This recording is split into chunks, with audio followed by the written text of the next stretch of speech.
আবারও বলছি, ওই ইবাদত আল্লাহর ইবাদত নয়, যেই ইবাদত এর তালিম এবং তারবিয়ত রাসূল সাল্লাল্লাহু আলাইহি ওয়াসাল্লামকে বয়কট করে, তাকে বর্জন করে অন্যের থেকে নিতে হয়। সেটা ইমাম হোক, পীর হোক, মুর্শিদ হোক, নেতা হোক, আর যে কেউ হোক না কেন, মুফতি হোক অথবা শাইখুল হাদিস হোক, যে কেউ হোক না কেন, ওইটা ইবাদত হতে পারে না। ওইটা ইবাদত হতে পারে না যেই ইবাদতের তালিম এবং তারবিয়তের ক্ষেত্রে রাসূল সাল্লাল্লাহু আলাইহি ওয়াসাল্লামকে অমান্য করা হয়, তাকে বর্জন করা হয়, তাকে পরিত্যাগ করা হয়, তাকে পিছনে ফেলে অন্যের থেকে ইবাদতের শিক্ষা নিতে হয়, দীক্ষা নিতে হয়। ওইটা আল্লাহর ইবাদত না, ওইটা ওই ব্যক্তির ইবাদত যার থেকে আপনি নিচ্ছেন। বিলকুল না, ওইটা ইমানি জীবন হতে পারে না। ওই ইমান ইমান না যে ইমান আমাকে সালাত আদায় করতে দেয় না। ওই ইমান ইমান না যে ইমান আমাকে মসজিদে আসতে দেয় না। ওই ইমান ইমান না যে ইমান আমাকে জামাতে সালাত আদায় করতে বলে না। ওই ইমান ইমান না যে ইমান আমাকে কোরআন তেলাওয়াত করতে দেয় না। ওই ইমান ইমান না যে ইমান আমাকে সিয়াম রাখতে দেয় না। ওই ইমান ইমান হতে পারে না যে ইমান আমাকে যাকাত আদায় করতে বলে না। ওই ইমান ইমান হতে পারে না যে ইমান আমাকে ইলম অর্জন করতে দেয় না। ওই ইমান ইমান হতে পারে না যে ইমান আমাকে বাইতুল্লাহর হজ করতে নিয়ে যায় না। ওই ইমান ইমান হতে পারে না যে ইমান আমাকে আমর বিল মারুফ করতে দেয় না। ওই ইমান ইমান হতে পারে না যে ইমান আমাকে নাহি আনিল মুনকার করতে দেয় না। ওটা ইমান না, ওটা অন্য কিছু। কতটা অমর্যাদার, কতটা অসম্মানের। ওদের মাবুদই বা কেমন যে মাবুদ ল্যাংটা থাকে? ওদের মাবুদই বা কেমন যে মাবুদ মরে যায়? ওদের মাবুদই বা কেমন যে মাবুদ শুনতে পায় না, দেখতে পারে না, বলতে পারে না, আশা পূরণ করতে পারে না? ওদের মাবুদ কেমন মাবুদ যে মাবুদ নিজেকে তার পূজারীদের আক্রমণ থেকে বাঁচাতে পারে না? ওদের মাবুদ কেমন মাবুদ যে মাবুদের নির্মাণ তাদের পূজারীদের হাতে। পূজারীরাই মাবুদ তৈরি করে, আবার পূজারীরাই এই মাবুদকে গোসল করায়, মুখ ধুয়ে মুছে সাফ করে। আবার পূজারীরাই এই মাবুদকে একটা পর্যায়ে ভেঙে চুরে পানিতে ফেলে তার উপরে আবার বাড়ি টাড়ি দিয়ে ওকে আবার ময়লার মধ্যে ডুবিয়ে দেয়। কেমন পূজারী আর কেমন মাবুদ! আল্লাহ তাবারক ওয়া তাআলা কত সৌভাগ্যবান করেছেন আমাদেরকে ঈমানের দৌলত নসিব করে। আলহামদুলিল্লাহ। ইন্নাল হামদুলিল্লাহ নাহমাদুহু ওয়া নাস্তাঈনুহু ওয়া নাস্তাগফিরুহু ওয়া নু'মিনু বিহি ওয়া নাতাওয়াক্কালু আলাইহি ওয়া নাউযু বিল্লাহি মিন শুরুরি আনফুসিনা ওয়া মিন সাইয়্যাতি আ'মালিনা। মান ইয়াহদিহিল্লাহু ফালা মুদিল্লা লাহু ومن يضلل فلا هادي له واشهد ان لا اله الا الله وحده لا شريك له واشهد ان محمدا عبده ورسوله ارسله بالحق بشيرا ونذيرا وداعيا الى الله باذنه وسراجا منيرا. أما بعد فإن خير الحديث كتاب الله وخير الهدي هدي محمد صلى الله عليه وسلم وشر الأمور محدثاتها وكل محدثة بدعة وكل بدعة ضلالة وكل ضلالة في النار. يا أيها الذين آمنوا اتقوا الله حق تقاته ولا تموتن إلا وأنتم مسلمون.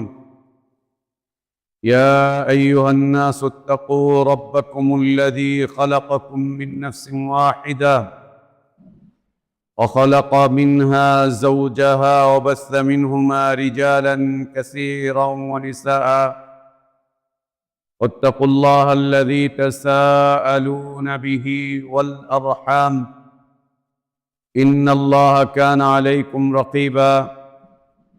يا أيها الذين آمنوا اتقوا الله وقولوا قولا سديدا يصلح لكم أعمالكم ويغفر لكم ذنوبكم ومن يطع الله ورسوله فقد فاز فوزا عظيما. اللهم علمنا ما ينفعنا وانفعنا بما علمتنا وزدنا علما. اللهم إنا نعوذ بك من علم لا ينفع ومن قلب لا يخشع ومن نفس لا تشبع ومن دعوة لا يستجاب لها اللهم آت نفوسنا تقواها وزكها أنت خير من زكاها أنت ولينا ومولاها يا حي يا قيوم برحمتك نستغيث أصلح لنا شأننا كله ولا تكلنا إلى أنفسنا طرفة عين سبحانك لا علم لنا إلا ما علمتنا إنك أنت العليم الحكيم সমস্ত প্রশংসা যাবতীয় গুণগান একমাত্র কেবলমাত্র শুধুমাত্র আল্লাহ রব্বুল আলামিন আহকামুল হাকিমিন আরহামুর রাহিমিন ইলাহুল আলামিনের জন্য, যিনি আমাদেরকে মুসলিম করে সৃষ্টি করেছেন, যিনি আমাদের জন্য উত্তম হালাল রিজকের ব্যবস্থা করেছেন, যিনি আমাদেরকে বিশুদ্ধ হিদায়াতের পথে আহ্বান জানিয়েছেন,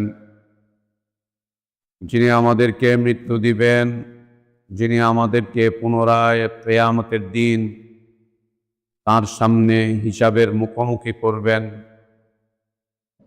এবং বিশুদ্ধ ঈমান বিশুদ্ধ আমলের ভিত্তিতে যিনি আমাদেরকে নাজাত আর জাযা দান করবেন, সে আল্লাহরই প্রশংসা, যিনি আমাদেরকে জুমার সালাত আদায়ের জন্য পৃথিবীর শ্রেষ্ঠতম পবিত্রতম স্থান মসজিদে আসার তৌফিক দান করেছেন। আলহামদুলিল্লাহ। সালাত ও সালাম আমাদের প্রিয় নবী মুহাম্মদুর রাসূলুল্লাহ সাল্লাল্লাহু আলাইহি ওয়া আলিহি ওয়াসাল্লামের প্রতি আল্লাহ সুবহানাহু ওয়া তাআলা যাকে কল্যাণের আধার করে বিশ্ব মানবতার জন্য মুক্তির দূত করে পাঠিয়েছিলেন, যার আদর্শের বাস্তবায়ন করা প্রত্যেক জাতি ধর্ম বর্ণ নির্বিশেষে সকল শ্রেণী পেশার মানুষের জন্য ফরজ করে দেওয়া হয়েছে, যার আদর্শের বাস্তবায়ন প্রকৃত হিদায়াত কল্যাণ নাজাত আর সফলতার একমাত্র পথ।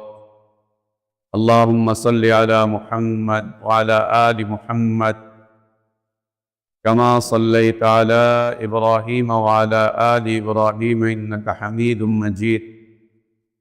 আল্লাহুম্মা বারিক আলা মুহাম্মদ ওয়া আলা আলি মুহাম্মদ কামা বারাকতা আলা ইব্রাহিম ওয়া আলা আলি ইব্রাহিম ইন্নাকা হামিদুম মাজিদ।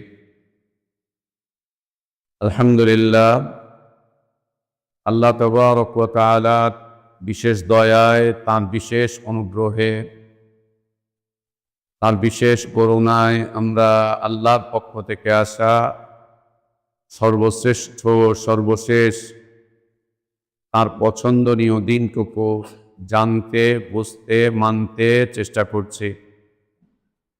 আল্লাহর কাছে আমাদের দোয়া, আল্লাহ আমাদের এ দিনই জীবনটুকু কবুল করে নেন, আমাদের ভুলগুলো আল্লাহ সংশোধন করে দেন, আমাদের গুনাহগুলো অন্যায়গুলো অপরাধগুলো আল্লাহ মাফ করে দেন। আল্লাহ আমাদেরকে ঈমান আর ইসলামের প্রকৃত সৌন্দর্যের উপর বেঁচে থাকার তৌফিক দান করেন। ঈমান আর ইসলামের পূর্ণতার উপরেই আল্লাহ আমাদেরকে মৃত্যু দান করেন। সম্মানিত মুসল্লিবৃন্দ, প্রিয় মুসলিম ভাই বোনেরা, আজ জুমার খুতবার সংক্ষিপ্ত বিষয়বস্তু ঈমানের হিফাজত। ঈমানের হেফাজত বা ঈমানের রক্ষণাবেক্ষণ। আল্লাহ তাবারক ওয়া তাআলা আমাদেরকে ঈমানের বিষয়বস্তু দান করার মাধ্যম দিয়ে সম্মানিত করেছেন, মর্যাদাবান করেছেন, সৌভাগ্যবান করেছেন। ঈমানের বিষয়বস্তু দান করার মাধ্যম দিয়ে আল্লাহ আমাদের দুনিয়ার এই জীবনকে সহজ এবং সাবলীল করেছেন। ঈমানী জীবন খুব সহজ এক জীবন। শিরকের জীবন বা কুফুরের জীবন খুব কঠিন এক জীবন, অনেক কঠিন জীবন। দেখেন, আমরা একমাত্র আল্লাহর ইবাদত করার আদেশ পেয়েছি, আদিষ্ট হয়েছি। যারা কাফের, যারা মুশরিক, তারা অসংখ্য মাবুদের ইবাদত করতে করতে ক্লান্ত হয়ে পড়েছে। এই মাসে এই মাবুদের, ওই মাসে ওই মাবুদের ইবাদত, এই বিষয়ে এই মাবুদের ইবাদত, ওই বিষয়ে ওই মাবুদের ইবাদত। এই সময় এক মাবুদের ইবাদত, ওই সময় আরেক মাবুদের ইবাদত। বিভিন্ন মাবুদের ইবাদত করতে করতে কাফের মুশরিকরা ক্লান্ত, এবং কাফের মুশরিকদের জীবন খুব কঠিন, খুবই কঠিন। আল্লাহ তাবারক ওয়া তাআলা মুমিনিনদেরকে সহজ সাবলীল এক জীবন দিয়েছেন। জীবনের প্রত্যেকটা ক্ষেত্রে, প্রতিটা মুহূর্তে, প্রত্যেকটা প্রয়োজনে, প্রত্যেকটা সমস্যায়, প্রত্যেকটা দুর্বলতায়, প্রত্যেকটা পেরেশানিতে, প্রতিটা হতাশায়, প্রত্যেকটা আদেশের বাস্তবায়ন একমাত্র আল্লাহর জন্য। বাস, যেটাই দরকার আল্লাহর কাছে চাও, যা বলা দরকার আল্লাহর কাছে বলো। 14 মাবুদ ঘোরার কোনো প্রয়োজন নেই। 14 খানকা, 14 দরগা, 14টা আখড়া, 14 ধরনের রব, ওদের দাসত্ব করার কোনো প্রয়োজন নেই। একজনের ইবাদত করো, একজনের কাছেই বলো, একজনের কাছেই আকুতি করো, একজনের কাছেই মিনতি করো, একজনের কাছেই হাত পেতে চাও। এবং এটি যত সহজ, তার চাইতে অনেক অনেক বেশি কঠিন মুশরিকিনদের জীবনের প্রয়োজনগুলো মিটাবার প্রার্থনা, অনেক বেশি কঠিন। এবং কত নির্লজ্জতা, কত বেহায়া, কত অসম্মান আর কত অমর্যাদার একজন কাপড় পরা মানুষ একটা ল্যাংটা মূর্তির ইবাদত করছে। কোট প্যান্ট টাই পরা একজন মানুষ ওর এক ল্যাংটা মাবুদের লিঙ্গের মধ্যে গিয়ে চুমু খাচ্ছে, সিজদা করছে। আস্তাগফিরুল্লাহ ওয়া আতুবু ইলাইহি। কতটা অমর্যাদার, কতটা অসম্মানের। ওদের মাবুদই বা কেমন যে মাবুদ ল্যাংটা থাকে? ওদের মাবুদই বা কেমন যে মাবুদ মরে যায়? ওদের মাবুদই বা কেমন যে মাবুদ শুনতে পায় না, দেখতে পারে না, বলতে পারে না, আশা পূরণ করতে পারে না? ওদের মাবুদ কেমন মাবুদ যে মাবুদ নিজে নিজেকে তার পূজারীদের আক্রমণ থেকে বাঁচাতে পারে না? ওদের মাবুদ কেমন মাবুদ যে মাবুদের নির্মাণ তাদের পূজারীদের হাতে? পূজারীরাই মাবুদ তৈরি করে, আবার পূজারীরাই এই মাবুদকে গোসল করায়, মুখ ধুয়ে মুছে সাফ করে, আবার পূজারীরাই এই মাবুদকে একটা পর্যায়ে ভেঙে চুরে পানিতে ফেলে তার উপরে আবার বাড়ি টাড়ি দিয়ে ওকে আবার ময়লার মধ্যে ডুবিয়ে দেয়। কেমন পূজারী আর কেমন মাবুদ! আল্লাহ তাবারক ওয়া তাআলা কত সৌভাগ্যবান করেছেন আমাদেরকে, ঈমানের দৌলত নসিব করে। আলহামদুলিল্লাহ, কত সৌভাগ্যবান করেছেন, কত মর্যাদাবান করেছেন। ওদের মাবুদগুলো মৃত, আর আমাদের ইলাহ, আমাদের রব, আমাদের মাবুদ, আমাদের আল্লাহ হাইয়ুল কাইয়ুম। ওদের মাবুদগুলো শুনতে পায় না, আর আমাদের আল্লাহ বলছেন যে আমাদের সকল কথা তিনি শোনেন। ওদের মাবুদ দেখতে পায় না, আমাদের আল্লাহ প্রকাশ্য অপ্রকাশ্য, রাতে দিনে, আলোতে আধারে, জমিনের উপরে অবস্থিত, জমিনের অতল তলে গভীরে নিমজ্জিত সব কিছুকে তিনি স্বচ্ছভাবে দেখতে পান। ওদের মাবুদের কাছে কোনো সংবাদ মাধ্যম নেই, আর আমাদের আল্লাহর কাছে সব কিছুর হিসাব নিকাশ রয়েছে, সব কিছুর সংবাদ প্রতিটা মুহূর্তে আমাদের আল্লাহর কাছে পৌঁছাচ্ছে। হাইয়ুল কাইয়ুম। ওদের মাবুদের উপরে ওরা মুতে দেয়, পেশাব করে দেয়, ওদের মাবুদকে ওরা চট থাপ্পড় মারে, ওদের মাবুদকে লাথি মেরে ওরা পানিতে ডুবায়, ওদের মাবুদকে ওরা তৈরি করে। আমাদের আল্লাহ আরশে আজিমে আছেন, মহা পবিত্র, 7 আসমানের উপরে আরশে আজিমে আছেন আমাদের রব, আমাদের মাবুদ, আমাদের ইলাহ, আমাদের আল্লাহ, আমাদের আল্লাহ। আল্লাহ তাবারক ওয়া তাআলা অনেক সম্মানিত করেছেন, অনেক মর্যাদাবান করেছেন আমাদেরকে, অনেক ইজ্জত দিয়েছেন। ঈমানের দৌলত দিয়ে, ঈমানের দৌলত নসিব করে আমাদের জীবন যাত্রাকে খুব সহজ এবং সাবলীল করেছেন। ঈমানের এই পথ থেকে বিচ্যুতির মাধ্যম দিয়ে এই উম্মত লাঞ্ছিত, অপমানিত, অপদস্থ এবং জীবনের প্রতিটা ক্ষেত্র কঠিন থেকে কঠিন হয়ে যাচ্ছে। ঈমানের এই নিয়ামতকে হারাবার মাধ্যম দিয়ে, এর হেফাজত না করার মাধ্যম দিয়ে। আল্লাহর কাছে আমরা চাইব, আল্লাহ যেন আমাদেরকে যেই মর্যাদাপূর্ণ নিয়ামত দান করেছেন এর হেফাজত করার তৌফিক আমাদেরকে দান করেন। সম্মানিত মুসল্লিবৃন্দ, ঈমানের হেফাজত এটা দারওয়ান দিয়ে সম্ভব নয়। সিকিউরিটি গার্ড দিয়ে আপনি আপনার ঈমানের হেফাজত করতে পারবেন না। পৃথিবীর কোনো হাই সিকিউরিটি দিয়ে আপনি আপনার ঈমানকে হেফাজত করতে পারবেন না, রক্ষণাবেক্ষণ করতে পারবেন না। এবং আপনি পৃথিবীর সর্বোচ্চ নিরাপত্তার জায়গায় বসে আপনার ঈমানকে আপনি হেফাজত করতে পারবেন না। টাকা দিয়ে, পয়সা দিয়ে, লোকবল দিয়ে, জনবল দিয়ে, নেতৃত্ব দিয়ে, কর্তৃত্ব দিয়ে, ক্ষমতা দিয়ে, পেশি শক্তি দিয়ে, অথবা আরো কিছু দিয়ে আপনি আপনার ঈমানের হেফাজত করতে পারবেন না, পারবেন না। বরং এই সমস্ত বিষয়বস্তুগুলো ঈমানকে দুর্বল থেকে দুর্বল করে দেয়। নেতৃত্ব, কর্তৃত্ব, ক্ষমতা, অর্থ, বিত্ত, প্রভাব, প্রতিপত্তি, জনশক্তি, অর্থের অহংকার, লোকবলের অহংকার, শিক্ষার অহংকার, ক্ষমতার অহংকার, দাম্ভিকতা, এগুলো ঈমানকে দুর্বল থেকে দুর্বল করতে করতে একটা পর্যায়ে ঈমান শূন্য করে দেয় ব্যক্তিকে। ব্যক্তি ঈমান শূন্য হয়ে যায় এগুলোর মাধ্যম দিয়ে।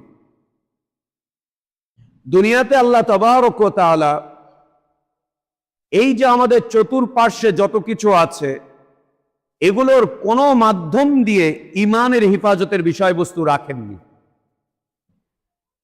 এগুলোর কোনো বিষয়বস্তুর মাধ্যম দিয়ে আপনি লোকবল দিয়ে আপনার ঈমানকে হেফাজত করবেন, পারবেন না।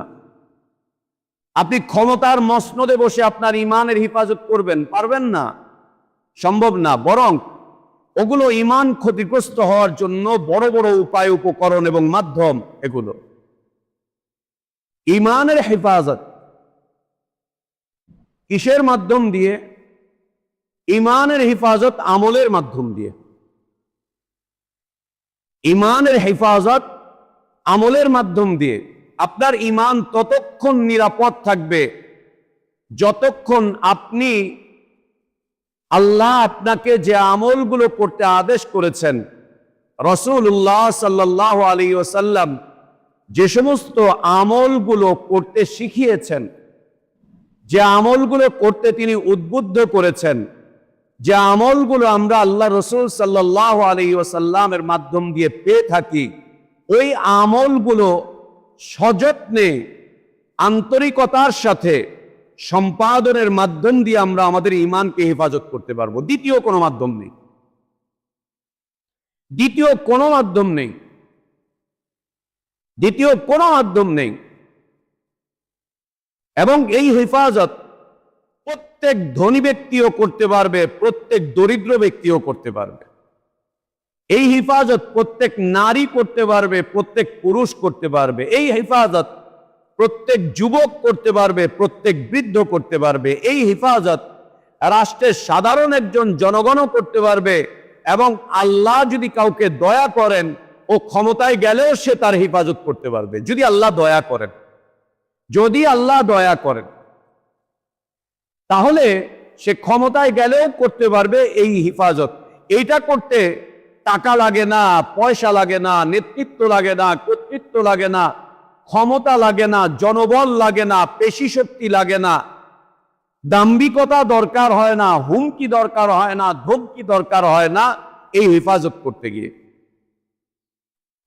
ইমানের হেফাজত আমলের হেফাজতের মাধ্যম দিয়েই সম্ভব। একটাই মাত্র মাধ্যম, একটাই মাত্র মাধ্যম। আপনি আল্লাহ প্রদত্ত ইবাদতগুলোকে আন্তরিকতার সাথে, ইখলাসের সাথে রাসূলুল্লাহ সাল্লাল্লাহু আলাইহি ওয়াসাল্লামের নির্দেশিত মাধ্যম দিয়ে ইবাদতগুলো সম্পাদন করেন, তো আল্লাহ দয়া করে আমার আপনার ঈমানকে হেফাজত করবেন। আর আমি আপনি যদি আল্লাহর ইবাদত করা ছেড়ে দেই, আল্লাহর ইবাদত পরিত্যাগ করি, আল্লাহর ইবাদতের বিষয়ে, আল্লাহর ইবাদত করার বিষয়ে শিথিলতা প্রদর্শন করি, দুর্বলতা প্রদর্শন করি, আল্লাহর ইবাদতের ব্যাপারে আমরা গাফলতি প্রদর্শন করি, আল্লাহর ইবাদতের ব্যাপারে যদি আমরা অনিয়া পেশ করি, তো আমাদের ঈমান শেষ হয়ে যাবে। আমাদের ঈমান শেষ হয়ে যাবে, একদম বরবাদ হয়ে যাবে। আমাদের ঈমান একেবারে বরবাদ হয়ে যাবে। এই মর্মে বুখারী এবং মুসলিমে অনেকগুলো হাদিস রয়েছে, অনেকগুলো হাদিস, যে হাদিসগুলো প্রমাণ করে যে আল্লাহ রসুল সাল্লাল্লাহু আলাইহি ওয়াসাল্লামের মুবারক বক্তব্য। তিনি বলেছেন, আমলই হচ্ছে ইবাদত, আমলই হচ্ছে ঈমান, ইবাদতই হচ্ছে ঈমান, আমলই হচ্ছে ঈমান। নবী সাল্লাল্লাহু আলাইহি ওয়াসাল্লামকে একজন সাহাবী জিজ্ঞেস করেছিলেন, আইয়ুল আমালি খায়রুন। আবার আরেকজন জিজ্ঞেস করেছেন, আইয়ুল আমালি আফদাল ইয়া রাসূলুল্লাহ, কোন আমল সর্বোত্তম? আল্লাহ নবী সাল্লাল্লাহু আলাইহি ওয়াসাল্লাম বলেন, আল ঈমানু বিল্লাহ, আল্লাহর প্রতি ঈমান আনা। ঈমান আনা সর্বোত্তম আমল। আপনি বিশাল এক মসজিদ নির্মাণ করলেন 1000 কোটি টাকা খরচ করে, কিন্তু আপনার ঈমান নেই, আমল আছে। আমলটা কি? মসজিদ নির্মাণ। আমলটা হচ্ছে মসজিদ নির্মাণ। মসজিদ নির্মাণ একটি ইবাদত, একটি আমল, কিন্তু আপনি সেই ঈমানে বিশ্বাসী নন যেই ঈমান আল্লাহ নাজিল করেছেন। সেই ঈমানে আপনি ঈমানদার নন যেই ঈমানের দাওয়াত রাসূলুল্লাহ সাল্লাল্লাহু আলাইহি ওয়াসাল্লাম দিয়েছেন। সেই ঈমানে ঈমানদার আপনি নন যেই ঈমান সাহাবায়ে ইকরাম রাদিয়াল্লাহু আনহুম আজমাইনগণ কবুল করেছিলেন। কিন্তু আপনি 1000 কোটি টাকা খরচ করে বিশাল মসজিদ করেছেন, আপনার এই আমল আল্লাহর কাছে গ্রহণযোগ্য নয়, বিলকুল গ্রহণযোগ্য না। আপনি প্রতি বছর বাইতুল্লাহর হজ করছেন, কিন্তু বিশুদ্ধ ঈমানের অধিকারী নন। আপনার ওই ঈমান, ওই আমল আল্লাহর কাছে গ্রহণযোগ্য নয়, গ্রহণযোগ্য নয়। সাহাবী জিজ্ঞেস করছেন, সর্বোত্তম আমল, সর্বশ্রেষ্ঠ আমল কোনটি? নবী সাল্লাল্লাহু আলাইহি ওয়াসাল্লাম বলতে গিয়ে তালিকায় প্রথম রাখছেন ঈমানের কথা। ঈমান, আমলের অপর নাম হচ্ছে ঈমান, ঈমানের অপর নাম হচ্ছে আমল। দুইটা অঙ্গাঅঙ্গি ভাবে জড়িত, অঙ্গাঅঙ্গি ভাবে জড়িত। আমল ছেড়ে দিলে ঈমান থাকবে না, আর ঈমান আনার পরে সাথে সাথে দ্বিতীয় কাজ হচ্ছে আমলে নিজেকে নিমজ্জিত করা। ঈমান এনেছি, সাথে সাথেই সালাত আদায় করতে হবে। ঈমান এনেছি, রমাদান চলে এসেছে, সিয়াম পালন করতে হবে। ঈমান এনেছি, হাতে অর্থ আছে, যাকাত আদায় করতে হবে। ঈমান এনেছি, হাতে অর্থ আছে, সামর্থ্য আছে, বাইতুল্লাহর হজ করতে হবে। ঈমান এনেছি, সাথে সাথে ঈমান বিষয়ক জ্ঞান অর্জন করতে হবে, ইসলাম বিষয়ক জ্ঞান অর্জন করতে হবে। ঈমান এনেছি, আল্লাহ যে ইবাদতগুলো আমাদের উপরে ফরজ করেছেন সেগুলোকে সম্পাদন করতে হবে, সম্পাদন করতে হবে। আমলের হিফাজতের মাধ্যম দিয়ে ঈমানের হেফাজত। আমল বহির্ভূত জীবন ওটা কোনো ঈমানি জীবন নয়, ইবাদত বহির্ভূত জীবন ওটা কোনো ঈমানি জীবন নয়, ঈমানি জীবন নয়, বিলকুল না, ওটা ঈমানি জীবন হতে পারে না। ওই ঈমান ঈমান না যে ঈমান আমাকে সালাত আদায় করতে দেয় না, ওই ঈমান ঈমান না যে ঈমান আমাকে মসজিদে আসতে দেয় না, ওই ঈমান ঈমান না যে ঈমান আমাকে জামাতে সালাত আদায় করতে বলে না, ওই ঈমান ঈমান না যে ঈমান আমাকে কোরআন তেলাওয়াত করতে দেয় না, ওই ঈমান ঈমান না যে ঈমান আমাকে সিয়াম রাখতে দেয় না, ওই ঈমান ঈমান হতে পারে না যে ঈমান আমাকে যাকাত আদায় করতে বলে না, ওই ঈমান ঈমান হতে পারে না যে ঈমান আমাকে ইলম অর্জন করতে দেয় না, ওই ঈমান ঈমান হতে পারে না যে ঈমান আমাকে বাইতুল্লাহর হজ করতে নিয়ে যায় না, ওই ঈমান ঈমান হতে পারে না যে ঈমান আমাকে আমর বিল মারুফ করতে দেয় না, ওই ঈমান ঈমান হতে পারে না যে ঈমান আমাকে নাহি আনিল মুনকার করতে দেয় না। ওটা ঈমান না, ওটা অন্য কিছু, ওটা অন্য কিছু, ওটা ঈমান না, ওটা ঈমান না।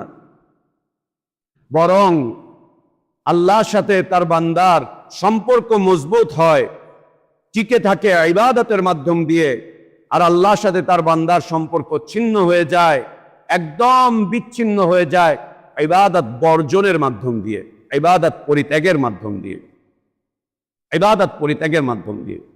সম্মানিত মুসল্লিবৃন্দ, ঈমানের হিফাজত আমলের হিফাজতের মাধ্যম দিয়ে, আমলের হিফাজতের মাধ্যম দিয়ে। আর আমলের ব্যাপারে আমলটা তখনই হিফাজত করা সম্ভব হবে যখন আমরা আমল করব আল্লাহর আদেশ অনুযায়ী। আল্লাহ যেটা আদেশ করেননি, আল্লাহ যেটা আদেশ করেননি ওইটা কোনোদিন একজন মুসলিম সম্পাদন করতে পারে না।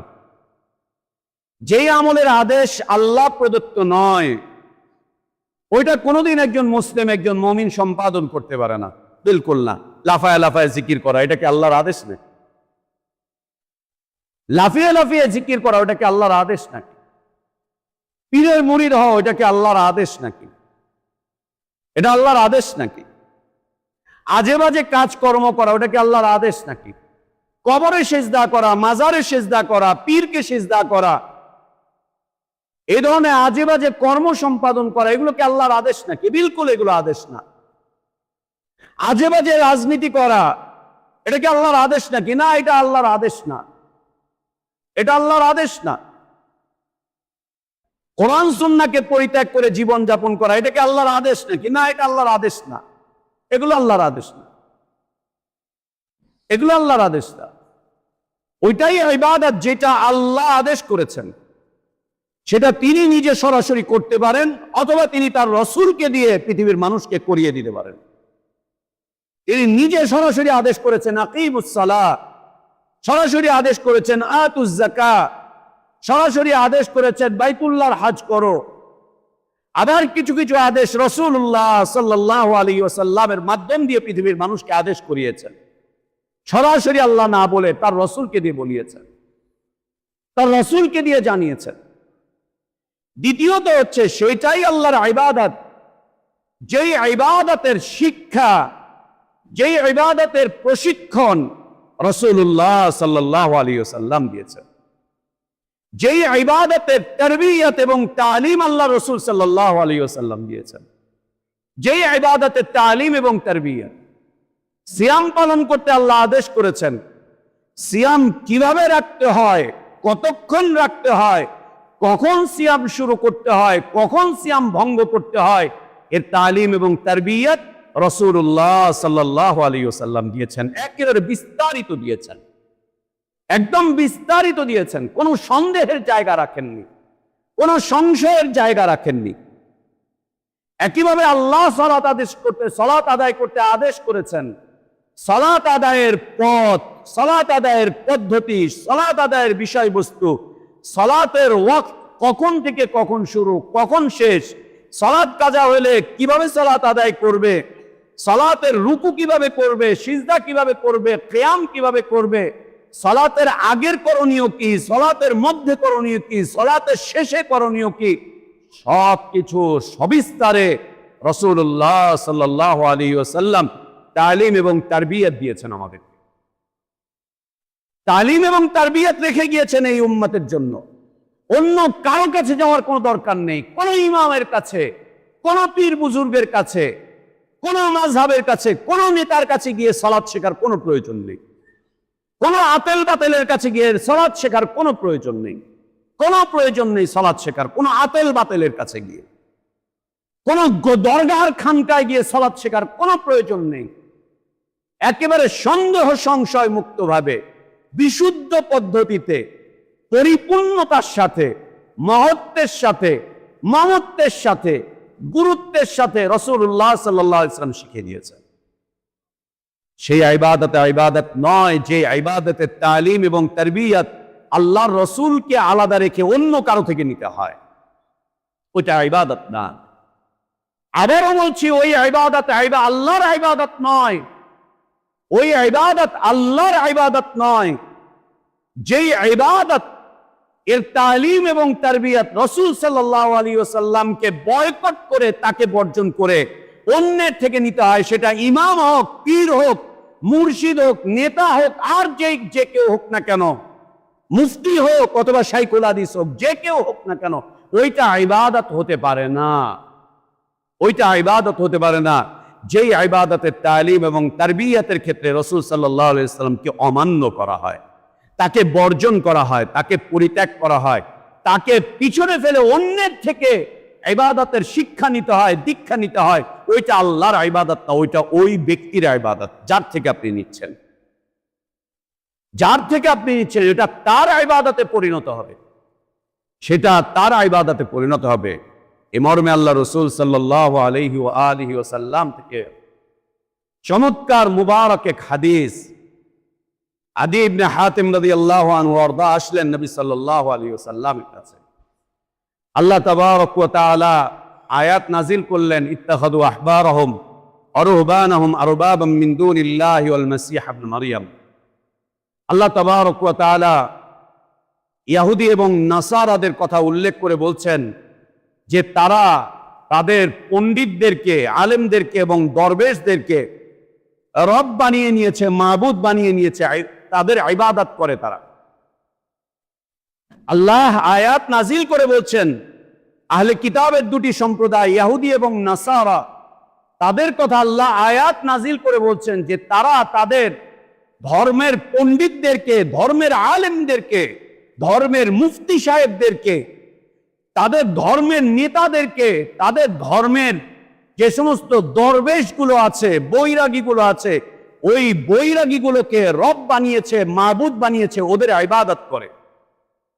আদি ইবনে হাতিম রাদিয়াল্লাহু আনহু তখন মাত্র মুসলিম হয়েছেন। তিনি বলছেন, ইয়া রাসূলুল্লাহ, কই, আমরা তো কোনোদিন আমাদের আলেমদের ইবাদত করিনি, আমরা তো কোনোদিনও আমাদের আলেমদের ইবাদত করিনি, কোনোদিন না। আমরা তো আমাদের দরবেশদের ইবাদত করিনি, কোনোদিন কোনোদিন আমরা আমাদের দরবেশদের ইবাদত করিনি, কোনোদিন আমরা আমাদের নেতাদের ইবাদত করিনি, কখনোই না।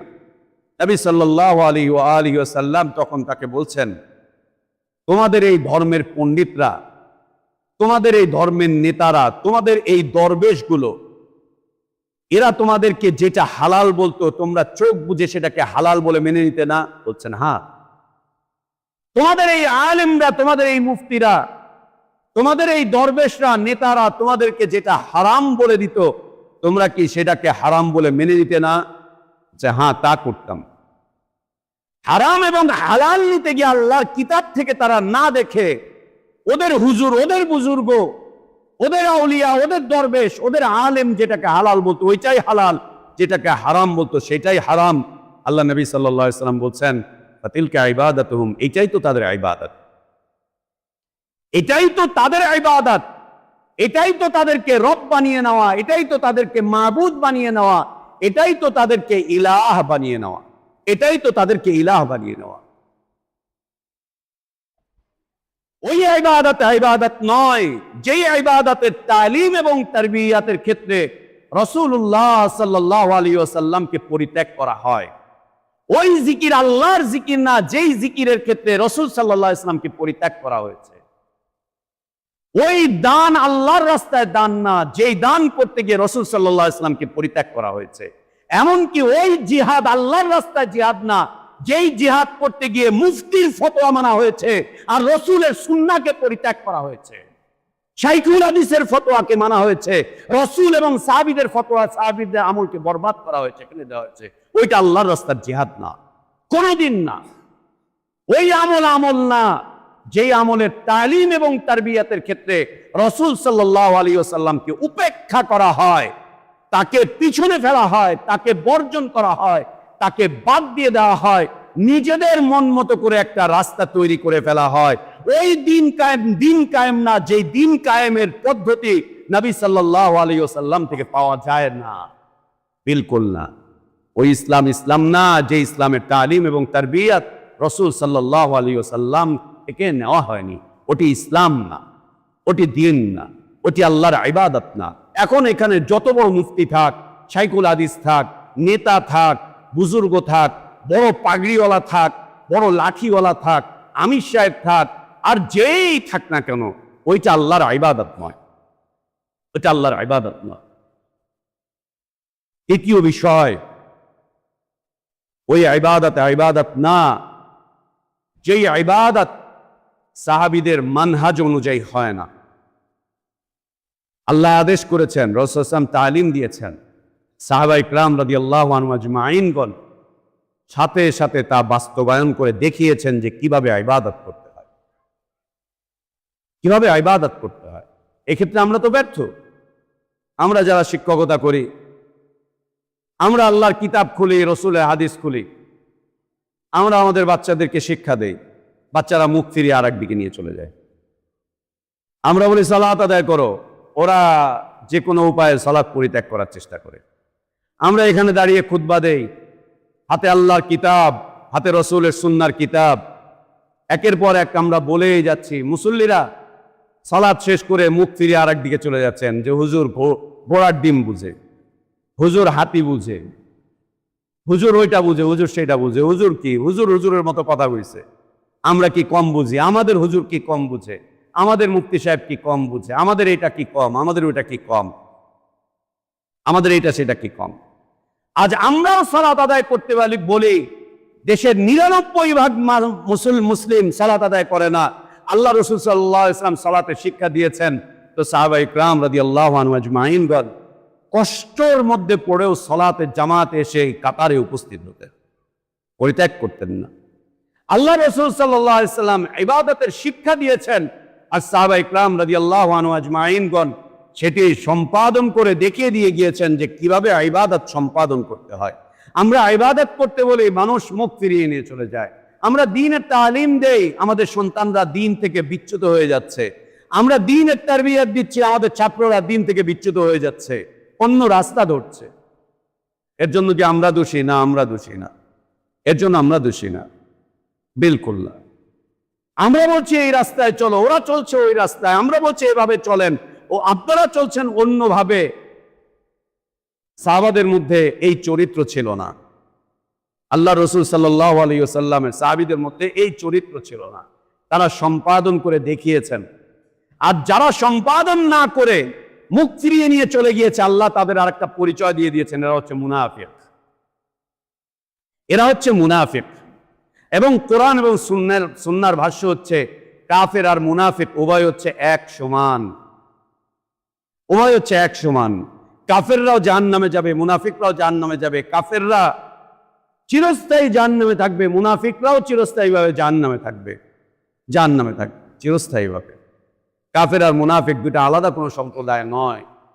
একটা হচ্ছে আত্মস্বীকৃত কাফের, আর একটা হচ্ছে আমল অস্বীকার করে কাফের হয়ে যাওয়া, আমল অস্বীকার করে কাফের হয়ে যাওয়া, আমল পরিত্যাগ করে কাফের হয়ে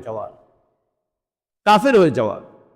এই তিনটি বৈশিষ্ট্য, যেটি আমল আল্লাহর আদেশ থাকতে হবে, রাসূলুল্লাহ সাল্লাল্লাহু আলাইহি ওয়াসাল্লামের তালিম এবং তারবিয়াত থাকতে হবে, সাহাবা ইকরাম রাদিয়াল্লাহু আনহুম আজমাইনদের মান্যতা থাকতে হবে, সেটি হবে আল্লাহর ইবাদত, আল্লাহ আমাদেরকে তার ইবাদত যথাযথভাবে সম্পাদন করার তৌফিক দান করেন। ونفعنا وإياكم بما فيه من الآيات والذكر الحكيم. أقول قولي هذا وأستغفر الله لي ولكم ولسائر المسلمين من كل ذنب فاستغفروه وأتوبوا إليه إنه هو الغفور الرحيم.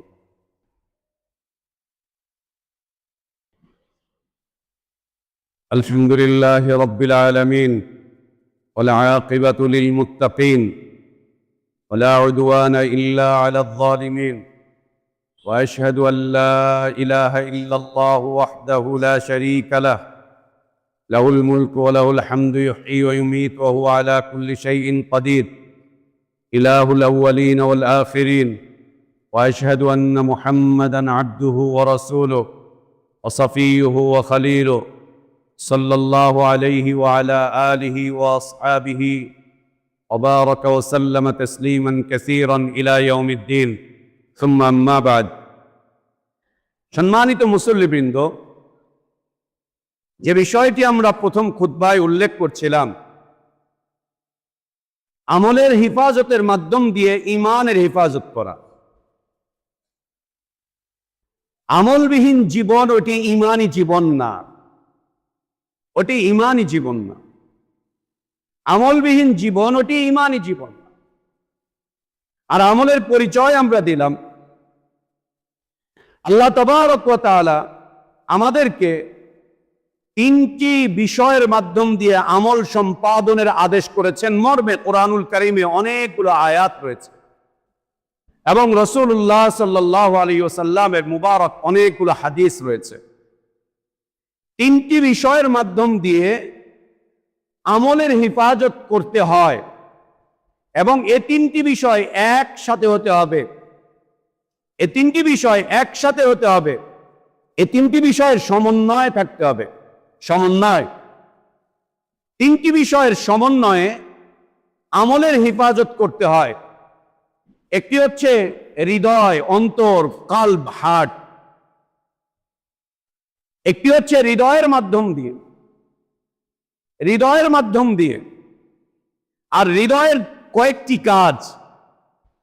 এক নম্বর কাজ হচ্ছে হৃদয়টাকে বিশ্বাসী বানানো, ইমানদার বানানো। অন্তরটাকে ইমানদার বানানো, ইমানদার বানানো।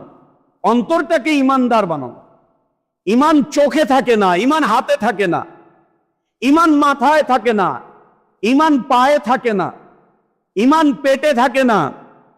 ইমানের স্থান হচ্ছে বান্দার হৃদয়। মানুষের হৃদয় হচ্ছে ইমানের স্থান। অন্তরটাকে ইমানদার বানানো, অন্তরটাকে বিশ্বাসী বানানো, অন্তরটাকে বিশ্বাসী বানানো, বিশ্বাসী বানানো অন্তরটাকে। ইমানের থাকার জায়গা হচ্ছে অন্তর। অন্তর থেকে ইমানকে বের করে দিয়ে আমি কোনোদিনও ইমানদার হতে পারবো না। অন্তরকে বিশ্বাসী না বানিয়ে আমি আমার মুখ দিয়ে যত বেশি ইমানের স্বীকৃতি দেই, আমি আমার আমলের মাধ্যম দিয়ে যত বেশি ইমানের বহিঃপ্রকাশ ঘটাবার চেষ্টা করি, আমি কোনোদিন মুমিন হতে পারবো না যতক্ষণ না আমার অন্তরকে আমি ইমানদার বানাবার চেষ্টা করব। যতক্ষণ না আমি আমার অন্তরকে ইমানদার বানাবার চেষ্টা করব। অন্তরটাকে বিশ্বাসী বানাতে হয়। বিশ্বাসী, ইমানদার অন্তরটাকে। আল্লাহর প্রতি ঈমান, মালাইকাদের প্রতি ঈমান, আল্লাহর কিতাবের প্রতি ঈমান, নবী রাসূলদের প্রতি ঈমান, আখিরাতের প্রতি ঈমান এবং তাকদীরের প্রতি ঈমান। অন্তরটাকে ঈমানদার বানানো, ঈমানদার বানানো অন্তরটাকে। দ্বিতীয়ত হচ্ছে অন্তরের কাজ, অন্তরটাকে পবিত্র রাখা। একদিকে বিশ্বাসী বানানো অন্তরকে, অন্যদিকে অন্তরকে পবিত্র রাখা। অন্তরকে পবিত্র রাখা। মনে রাখতে হবে যে অন্তর যদি অপবিত্র হয় পুরো বডি অপবিত্র হয়ে যাবে। আমি আপনি আমাদের বডিটাকে কোনোভাবেই পবিত্র রাখতে পারবো না অন্তরকে অপবিত্র করার মাধ্যম দিয়ে। অন্তর যদি অপবিত্র হয়ে যায় পুরো শরীরও অপবিত্র হয়ে যাবে, অঙ্গ প্রত্যঙ্গগুলো অপবিত্র হয়ে যাবে। হাত অপবিত্র কাজ করবে, পা অপবিত্র কাজ করবে, চোখ অপবিত্র কাজ করবে, এই জবান অপবিত্র কথা বলবে, আমাদের লজ্জাস্থানগুলো অপবিত্র কাজ করবে, সবকিছু অপবিত্র হয়ে যাবে যদি অন্তর অপবিত্র হয়।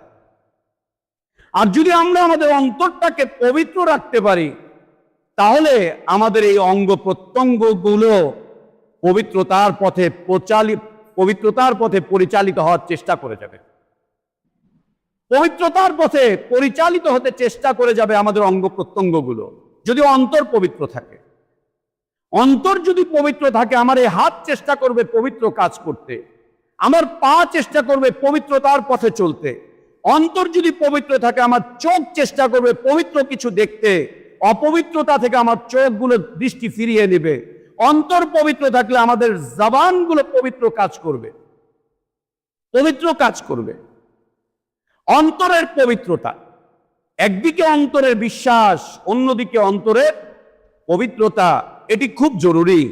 অন্তরকে পবিত্র রাখতে হলে অপবিত্র বিষয়বস্তু ভাবা বন্ধ করে দিতে হবে। অপবিত্র চিন্তা, অপবিত্র চেতনা, অপবিত্র নীতি, অপবিত্র আদর্শ, অপবিত্র জীবনযাপনের পদ্ধতি, অপবিত্র আকীদা, এগুলোকে অন্তর থেকে বের করে দিতে হবে।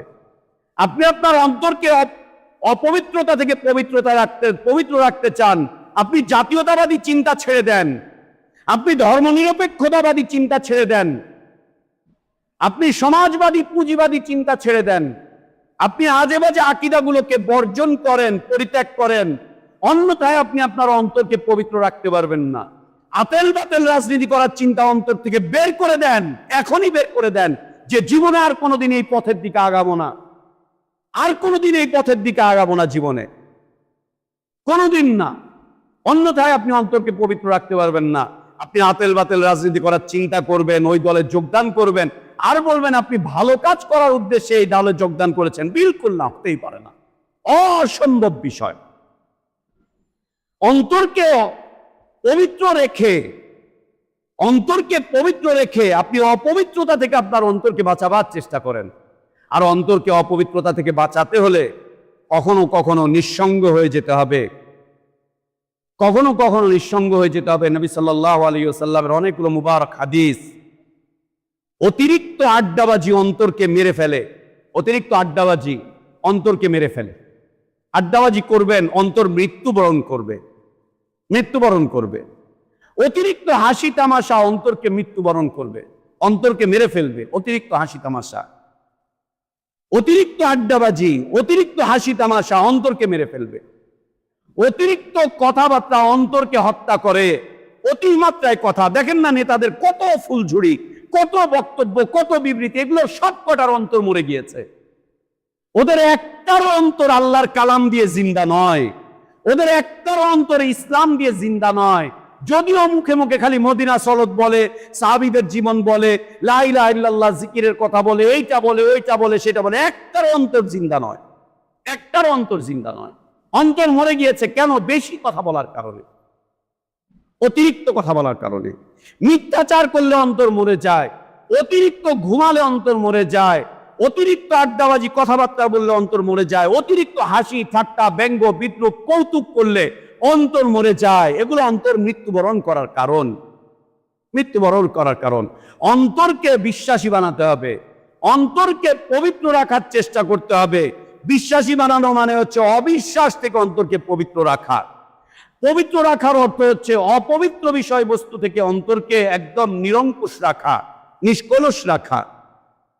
তৃতীয়ত হচ্ছে অন্তরটাকে মুত্তাকি বানানো, অন্তরটাকে মুত্তাকি বানানো, আল্লাহ ভীরু বানানো।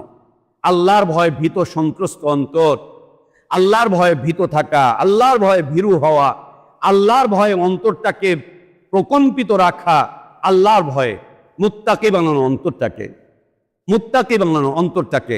আল্লাহ নবী সাল্লাল্লাহু আলাইহি ওয়াসাল্লাম আল্লাহর কাছে এগুলো চাইতেন, আল্লাহ তুমি আমাকে তাকওয়া দাও, আমার অন্তরকে মুত্তাকি বানাও। আল্লাহর কাছে চাইতেন, আল্লাহ আমার অন্তরকে তুমি পবিত্র রাখো, পবিত্র রাখো। আল্লাহর কাছে চাইতেন, আমার অন্তরকে তুমি নূর দাও। আল্লাহর কাছে চাইতেন, আল্লাহর কাছে চাইতেন, আমার অন্তরে তুমি আরো বেশি করে ঈমান দাও, আরো বেশি করে ঈমান দাও। নবী হওয়ার পর আল্লাহর কাছে ঈমান চাইতেন, নবী ইমামুল মুত্তাকিন হওয়ার পরেও আল্লাহর কাছে তাকওয়া চাইতেন, আল্লাহর কাছে তাকওয়া চাইতেন। নবী পবিত্র হওয়ার পরেও আল্লাহর কাছে পবিত্র জীবন চাইতেন, পবিত্র রিজিক চাইতেন, পবিত্র জীবন চলার পথ চাইতেন। আল্লাহু আকবার। আমরা চাইতে পারি না, আমরা চাইতে পারি না। আমরা খালি আল্লাহর কাছে চাকরি চাই, বাকরি চাই। আমরা খালি আল্লাহর কাছে টাকার বান্ডেল চাই, টাকার বস্তা চাই।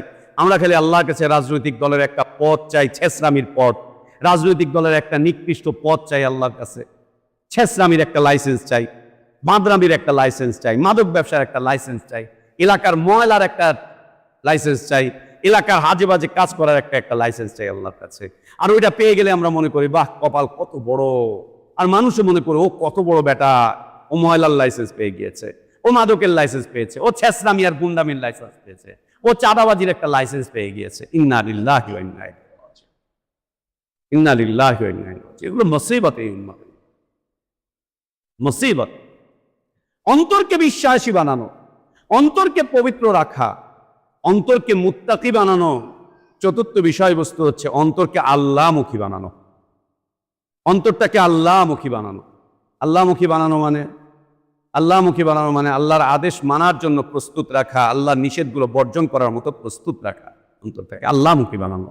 এই জন্য আল্লাহ নবী সাল্লাল্লাহু আলাইহি ওয়া আলিহি ওয়াসাল্লাম আল্লাহ তাবারক ওয়া তাআলার কাছে অন্তরের পবিত্রতা চাইতেন। এজন্য নবী সাল্লাল্লাহু আলাইহি ওয়াসাল্লাম বলছেন যে বান্দার অন্তর আল্লাহ দুই আঙ্গুলের মাঝে, আল্লাহ দুই আঙ্গুলের মাঝে। যারা আল্লাহকে নিরাকার বলে বিশ্বাস করে তাদের এই বিশ্বাস করার কোনো সুযোগ নেই যে আল্লাহর হাত আছে এবং হাতে আঙ্গুল আছে। ও তো বিশ্বাসই করে না, ও তো বিশ্বাসই করে না। এই অবিশ্বাসীরা যতই আল্লাহকে বলুক আল্লাহ আমার অন্তরকে প্রশস্ত রাখো, ওর অন্তর প্রশস্ত হবে না। কেন? নবী সাল্লাল্লাহু আলাইহি ওয়াসাল্লাম বলছেন বান্দার অন্তর আল্লাহ দুই আঙ্গুলের মাঝে। ইউকাল্লিবুল্লাহু কাইফা ইয়াশা, আল্লাহ যেভাবে চান তার অন্তরকে আল্লাহ ঘোরান, পবিত্র করেন। আল্লাহ তার অন্তরকে এপিট ওপিট করেন, এদিকে নেন ওদিকে নেন, আল্লাহ তাবারক ওয়া তাআলা নেন। এজন্য নবী সাল্লাল্লাহু আলাইহি ওয়াসাল্লাম দোয়া করতে শিখিয়েছেন, আল্লাহকে বলো ইয়া মুকাল্লিবাল কুলুব সাব্বিত কলবি আলা দীনিকা, ইয়া মুসাররিফাল কুলুব সাররিফ কলবি আলা তাআতিকা। এই অন্তরের মালিক আল্লাহ, তুমি আমার অন্তরটাকে তোমার দ্বীনের উপরে অটল রাখো, অবিচল রাখো, মজবুত রাখো। তো ইবাদত বা আমলের হেফাজত হবে ইমানের হেফাজতের মাধ্যম দিয়ে, আর ইমানের হেফাজত হবে হচ্ছে অন্তরের মাধ্যম দিয়ে। অন্তরটার প্রথম কাজ হচ্ছে অন্তরকে বিশ্বাসী বানানো, ইমানদার বানানো। দ্বিতীয় কাজ হচ্ছে অন্তরকে পবিত্র রাখা। তৃতীয় কাজ হচ্ছে অন্তরকে মুত্তাকি বানানো, আল্লাহ ভীরু বানানো। চতুর্থ কাজ হচ্ছে এই অন্তরটাকে আল্লাহমুখী করে রাখা। কমপক্ষে চারটা কাজ অন্তরে করে যেতে হবে। যখন এই চারটা কাজ করতে পারবো তখন অন্তরে আল্লাহ তার ভালোবাসা ঢেলে দিবেন, তখন আল্লাহ আমাদের অন্তরে তার উপরে তাওয়াক্কুল ঢেলে দিবেন, তাওয়াক্কুল ঢেলে দিবেন। যখন আল্লাহর ভালোবাসা হৃদয়ে চলে আসবে তখন আমলের হেফাজত হতে থাকবে, ইমানেরও হেফাজত হতে থাকবে। যখন অন্তরে আল্লাহ তাওয়াক্কুল দিয়ে দিবেন তখন আল্লাহ আমাদের জন্য যথেষ্ট হয়ে যাবে। আমরা গায়রুল্লাহ থেকে মুখ ফিরিয়ে নিতে পারবো, মুখ ফিরিয়ে নিতে পারবো। সম্মানিত মুসল্লিবৃন্দ, দ্বিতীয় বিষয়বস্তু হচ্ছে এই জবান। এই জবানের মাধ্যম দিয়ে আমলের সংরক্ষণ করা, হেফাজত করা, এই জবানের মাধ্যম দিয়ে, এই জবানের মাধ্যম দিয়ে, এই জবানের মাধ্যম দিয়ে, এই জবান দিয়ে ইমানের স্বীকৃতি দেওয়া, এই জবান দিয়ে পবিত্র জীবনের স্বীকৃতি দেওয়া, এই জবান দিয়ে সত্যের স্বীকৃতি দেওয়া, এই জবান দিয়ে আল্লাহ এবং তার রাসূলের মুবারক বাণীগুলো বলতে থাকা, এই জবানে যত অপবিত্র বিষয় আছে এই জবান থেকে সেগুলোকে বের করে দেওয়া, এই জবানকে ন্যায় নিষ্ঠাপূর্ণ কথা বলতে সাহায্য করা, এই জবানটাকে সব ধরনের অন্যায় থেকে, অত্যাচার থেকে, অবিচার থেকে এই জবানটাকে বিরত রাখার চেষ্টা করা। তৃতীয় মাধ্যম হচ্ছে আমাদের অঙ্গ প্রত্যঙ্গ, আমাদের অঙ্গ প্রত্যঙ্গ। এই বডিটা দিয়ে আল্লাহর ইবাদতগুলোর হেফাজত করা, এই বডি দিয়ে আল্লাহর ইবাদতের হেফাজত করা, এই বডির মাধ্যম দিয়ে, এই হাতের মাধ্যম দিয়ে আল্লাহর ইবাদত চালু রাখা, এই পায়ের মাধ্যম দিয়ে আল্লাহর ইবাদত চালু রাখা, এই কপালের মাধ্যম দিয়ে আল্লাহর ইবাদত চালু রাখা, এই জবানের মাধ্যম দিয়ে আল্লাহর ইবাদত চালু রাখা, এই বডির মাধ্যম দিয়ে আল্লাহর ইবাদত চালু রাখা। এবং এই বডির মাধ্যম দিয়ে আল্লাহর ইবাদত তখনই চালু থাকবে যখন এই বডিটাকে আমরা হারাম মুক্ত রাখতে পারবো, হারাম মুক্ত রাখতে পারবো, হারাম মুক্ত। নবী সাল্লাল্লাহু আলাইহি ওয়াসাল্লাম বলছেন এই বডিটাকে যে ব্যক্তি হারাম পানি দিয়ে, হারাম খাদ্য দিয়ে, হারাম দ্রব্য দিয়ে যে ব্যক্তি এই বডিটাকে জিন্দা রাখে, তার ইবাদত আল্লাহর কাছে কবুল হয় না, তার ইবাদত আল্লাহর কাছে কবুল হয় না। এই বডির যে খোরাক আছে, বডির খোরাক কি? বডির খোরাক হচ্ছে খাদ্য এবং পানীয়। আর এই খাদ্য এবং পানীয় মানুষ গ্রহণ করে থাকে, কেউ হালাল পন্থায়, কেউ হারাম পন্থায়। কেউ হালাল দ্রব্য খায়, কেউ হারাম দ্রব্য খায়, আর কেউ হারাম পয়সা দিয়ে হারাম দ্রব্য কিনে খায়। আবার কেউ কেউ হারাম পয়সা দিয়ে হালাল দ্রব্য খায়। আবার কেউ কেউ হালাল খাদ্যটাকে, হালাল পানীয়টাকে হারাম পদ্ধতিতে ভক্ষণ করে, হারাম পদ্ধতিতে ভক্ষণ করে। কেউ কেউ হারাম বস্তু কিনে খাচ্ছে, পয়সা হালাল কিন্তু বস্তুটা হারাম। যেমন মদ হারাম, হালাল পয়সা ইনকাম করে মদ খাচ্ছে। রিক্সাওয়ালা এত কষ্ট করে রিক্সা চালিয়ে ও গাজার পোটলা নিয়ে রাস্তার মোড়ে বসে খাচ্ছে, রাস্তার মোড়ে বসে খাচ্ছে। বাবার পকেটের হালাল পয়সা চুরি করে নিয়ে সন্তান গিয়ে ইয়াবা খাচ্ছে, গাঁজা খাচ্ছে, মদ খাচ্ছে। অথবা শিল্পপতি তার শিল্প কলকারখানা চালানোর মাধ্যম দিয়ে যে পয়সা অর্জিত হয়, ওইটা দিয়ে মদের বারে গিয়ে ও ভিআইপি ভাবে হারাম পণ্য খাচ্ছে, ভিআইপি পদ্ধতিতে হারাম পণ্য খাচ্ছে হালাল পয়সা দিয়ে। পণ্যটা হারাম, তথ্যটা হারাম, কিনছে হালাল পয়সা দিয়ে। অথবা হারাম পয়সা দিয়ে হালাল বস্তু কিনে খাচ্ছে, পয়সাটা হারাম, সুদের পয়সা, ঘুষের পয়সা, জুয়ার পয়সা, চুরির পয়সা, ডাকাতির পয়সা, চাঁদাবাজির পয়সা, মানুষকে কষ্ট দেওয়ার পয়সা। ওই পয়সা দিয়ে গরুর মাংস কিনে খাচ্ছে বিসমিল্লাহ বলে, এ হারাম। অথবা পয়সাও হালাল, পণ্যটাও হালাল, হারাম পদ্ধতিতে খাচ্ছে, 40 খাবার খাচ্ছে, বড়দিনের খাবার খাচ্ছে। এই যে বৈশাখ আসছে, সবাই মিলে খাবেন, কেমন? ওই দিন সবাই খাবেন, মসজিদের সব মুসল্লি বৈশাখী মেলায় যাবেন, বৈশাখের গান গাইবেন, বৈশাখের পোশাক কিনে দিবেন বউকে, বৈশাখের পোশাক কিনে দিবেন মেয়েদেরকে। একদিনের জন্য ভুলে যাবেন আপনি মুসলিম, একদিনের জন্য স্বীকার করে নেবেন আপনি হিন্দু, একদিনের জন্য স্বীকার করবেন আপনি বৌদ্ধ, একদিনের জন্য স্বীকার করবেন আপনার কোনো ধর্ম নেই, ধর্ম সবার, ধর্ম যার যার, উৎসব সবার, একদিনের জন্য স্বীকার করে নেবেন। আর করতে গিয়ে আপনি হালাল পয়সাটাকে খরচ করবেন, কেমন? ইন্না লিল্লাহি ওয়া ইন্না ইলাইহি রাজিউন। হারাম, হারাম, একদম হারাম। আল্লাহ নবী সাল্লাল্লাহু আলাইহি ওয়াসাল্লাম বলেন, যে ব্যক্তি এই হারাম দিয়ে তার এই রক্ত মাংস গঠিত হয়, ও কিভাবে জান্নাতে যাবে?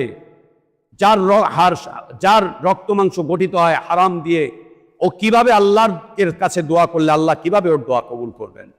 ইবাদত কবুল হবে না এবং জান্নাতেও যেতে পারবে না। ওই দেহ জান্নাতে যাবে না যেই দেহ প্রতিষ্ঠিত অবস্থায় আছে হারামের মাধ্যম দিয়ে। ওই দোয়া কবুল হবে না যেই দোয়া হারামের মাধ্যম দিয়ে আল্লাহর কাছে করা হয়, এর মাধ্যম দিয়ে ইবাদত কবুল হবে না। সম্মানিত মুসল্লিবৃন্দ, আমলের হেফাজত এই 3টা বিষয়ের মাধ্যম দিয়ে হয়, অন্তরের মাধ্যম দিয়ে, জবানের মাধ্যম দিয়ে এবং অঙ্গ প্রত্যঙ্গের মাধ্যম দিয়ে ইবাদতের হেফাজত হয় আর আমলের হেফাজত হয়। আর ইবাদত আমলের হেফাজতের মাধ্যম দিয়ে ঈমানের হেফাজত হয়। প্রিয় মুসল্লিবৃন্দ, রমাদানুল মুবারক ছিল কোরআনের মাস, ঈমানের মাস, পবিত্রতার মাস, রহমতের মাস, আল্লাহর মাগফিরাত নেওয়ার মাস, অসংখ্য কল্যাণের মাস। রমাদান চলে গিয়েছে, আমরা আবার আমাদের আগের জীবনে ফিরে গিয়েছি। এটা ঈমানেরও হেফাজত না, এটা আমলেরও হেফাজত না, এটা ঈমানেরও হেফাজত না, এটা আমলেরও হেফাজত না। এর থেকে ফিরে আসতে হবে। আল্লাহ আমাদেরকে তৌফিক দান করেন। খুতবার দ্বিতীয় পাঠ বাকি থাকলো, আগামী আলোচনায় ইনশাআল্লাহ দ্বিতীয় অংশ আমরা নিয়ে আলোচনা করব। আল্লাহ আমাদেরকে সে পর্যন্ত হেফাজত করেন। আল্লাহুম্মা আসলিহ লানা দীনানা আল্লাযী হুয়া ইসমাতু আমরিনা ওয়া আসলিহ লানা দুনিয়ানা আল্লাতী ফীহা মাআশুনা ওয়া আসলিহ লানা আখিরাতানা আল্লাতী ইলাইহা মাআদুনা ওয়াজআলিল হায়াতা জিয়াদাতান লানা ফী কুল্লি খাইর ওয়াল মাউতা রাহাতান লানা মিন কুল্লি শার। اللهم اقسم لنا من خشيتك ما تحول به بيننا وبين معصيتك ومن طاعتك ما تبلغنا به جنتك ومن اليقين ما تهون به علينا مصائب الدنيا متعنا اللهم بأسماعنا وأبصارنا وقواتنا أبدا ما بقيتنا واجعله الوارث منا واجعل ثأرنا على من ظلمنا وانصرنا على من عادانا اللهم لا تجعل مصيبتنا في ديننا ولا تجعل الدنيا أكبر همنا ولا مبلغ علمنا ولا إلى النار مصيرنا اللهم لا تسلط علينا بذنوبنا من لا يخافك فينا ولا يرحمنا برحمتك يا أرحم الراحمين সম্মানিত মুসল্লিবৃন্দ, আপনারা দেখতে পাচ্ছেন আমাদের মসজিদের নির্মাণ কাজ চলছে। এই মসজিদের পক্ষ থেকে ভিক্ষা করার জন্য কোনো টেবিল রাস্তার মধ্যে সেট করা হয়নি। এটা আমাদের জন্য বিশেষ বৈশিষ্ট্য, এটা আল্লাহর দান। আলহামদুলিল্লাহ, এটা আল্লাহর দান। ইসলাম ভিক্ষার ধর্ম না, মসজিদ ভিক্ষার কেন্দ্র না। অন্যান্য মসজিদ নির্মাণ করতে গিয়ে রাস্তার মধ্যে একজন ব্যক্তিকে দাঁড় করিয়ে দেওয়া হয়, লোকজন দিয়ে দেওয়া হয়, গাড়ি আটকে রেখে রেখে জোরপূর্বক চাঁদাবাজরা যেভাবে চাঁদাবাজি করে মসজিদের জন্য চাঁদাবাজি করা হয়। এটি হারাম, এটি নিষিদ্ধ। ভিক্ষার কোনো ঢুলি রাস্তায় বসানো হয়নি, এটা আল্লাহর নিয়ামত। তবে আপনারা দেখতে পাচ্ছেন যে মসজিদ নির্মাণ চলছে। আপনাদের মধ্যে হতে যারা হালাল ইনকাম করেন, বিশুদ্ধ আকীদা রাখেন, আজেবাজে আকীদা নয়, এবং 5 ওয়াক্ত সালাত যারা আদায় করেন, তারা এই মসজিদের নির্মাণ কাজে অংশগ্রহণ করবে। কোনো সালাত পরিত্যাগকারী মসজিদে দান করবেন না। আর যদি দান করেন তাহলে আমরা এর জন্য দায়ী না, আপনারাই দায়ী। কোনো বাতিল আকীদা ধারণকারী আমাদের মসজিদে দিবেন না। যদি দিয়ে থাকেন তো আপনারা এর কোনো ফলাফল পাবেন না। যদি দেন তো আপনারা কোনো ফলাফল পাবেন না, আমরা সওয়াব পেয়ে যাব। এবং মসজিদের যারা এই দায়িত্বে নিয়োজিত আছেন তারা সওয়াব পেয়ে যাবেন, কিন্তু আপনারা সওয়াব পাবেন না। সালাত পরিত্যাগকারী ব্যক্তি মসজিদে দান করবেন না। এবং যারা হারাম কামাই করেন, হারাম কোনো টাকা মসজিদে দেওয়ার চেষ্টা করবেন না। আপনাদের যাদের হালাল টাকা আছে, আপনারা প্রকাশ্যে অপ্রকাশ্যে মসজিদের এই নির্মাণ কাজে দান করবেন। আল্লাহ আপনাদেরকে তৌফিক দান করেন। আল্লাহুম্মা আমিন। রব্বানা আতিনা ফিদ দুনিয়া হাসানা ওয়া ফিল আখিরাতি হাসানা ওয়া কিনা আযাবান নার। আল্লাহ আমাদের ইলমে বারাকাত দান করেন।